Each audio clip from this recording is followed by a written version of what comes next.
Hey everyone, Mac here, continuing through Splinter Cell Blacklist. This is the Airstrip mission, which automatically starts after beating the Guantanamo Bay mission. This is quite an aggressive mission. You will have to take out a lot of enemies. I do also get the Ghost Mastery, so keep that in mind. There's no actual perfect way to do this mission because the enemies are slightly different every time from what I've noticed personally. But you want to capture that enemy as he is a high value target, and then you want to sneak up behind these enemies.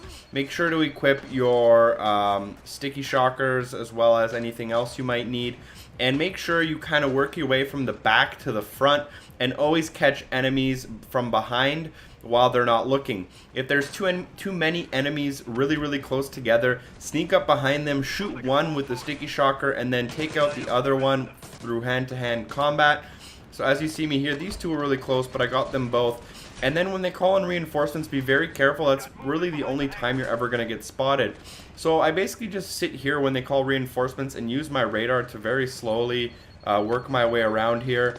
And, you know, you might get spotted occasionally when you're going for a hand-to-hand kill, but just make sure you quickly just incapacitate any enemies that might be in your way. You can always use a long distance shocker to help you out, as you saw me do there. And I mean, like I said, you can try to follow exactly what I did. It might be hard because it is so time specific and there are no checkpoints to really restart.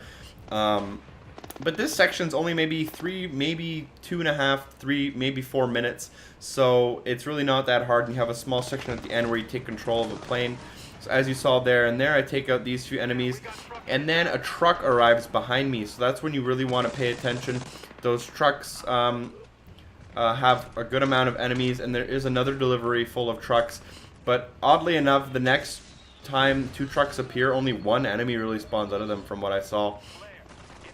So if for whatever reason you get stuck in a little bit of a section where you think enemies are going to see you for sure, just use your sticky shocker pistol to take them out as best to your ability, just to make sure you save yourself if you've made it this far.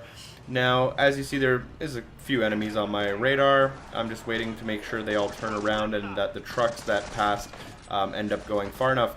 Because these enemies were so close to each other, I did 1 sticky shocker and then 1 hand-to-hand takedown. This enemy walks around here. Again, you're probably not going to have the exact same sequence of events because it's really hard to get. But as long as you don't get spotted and all your kills are hand-to-hand, non-lethal takedowns and they remain stealthily done, you will get Ghost Mastery very easy on this mission.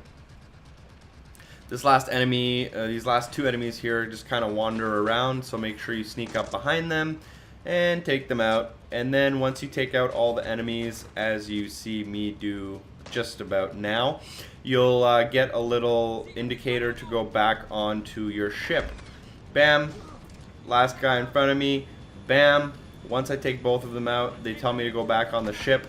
And once you go back on the ship, you start a small section after a cutscene where you shoot off vehicles that are near your plane. Right there, I was just checking my score to ensure that I got Ghost Mastery, which I did.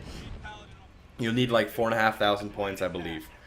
Once we're up here, you're basically gonna, what I personally used was the, let me double check the 2 weapons here we have a rocket and a cannon. I used the rocket non-stop. At the beginning here, you see me just kind of launching it randomly, missing quite a bit. What you actually can do is hold the left trigger or tap the left trigger to zoom in, and then once you zoom in, you can actually lock on targets, and as soon as it locks, you can fire and then change to the next target, and it'll automatically hit them and take them out. So as you see, I did poorly at taking out these guys, but it's really not that bad. This part, I don't even know if you can fail it, because I'm on Perfectionist difficulty, and I leave one of the cars next to my ship for like literally ever. Obviously make sure not to hit your own ship, but if you zoom in, the little diamonds will turn into squares, and then you will lock on, and as soon as you lock on, just press that trigger and it'll take out the enemies basically automatically for you. Bam, bam, and then the last enemy I will lock on again. It'll turn into a square, shoot, and it will take them out, and that will Oh, there's a few more enemies. If they're in groups like that and you don't want to zoom in to take them out, you can always try aiming, you know, trying to shoot them long distance. It's not very reliable, though. After we take out these last few enemies, you'll get a little cutscene where they say, oh my god, there's even more enemies. Make sure you take off quick. And then you'll take off, the mission will finish, you'll get a short cutscene, and you'll get your scoreboard. You will unlock an achievement as you see me do here. And then at the scoreboard, you'll see that I got Ghost Mastery. As always, guys, thanks for watching, and I'll see you next time. Next mission is LNG Term. No, what is it? It's American Fuel. Thanks for watching. Peace.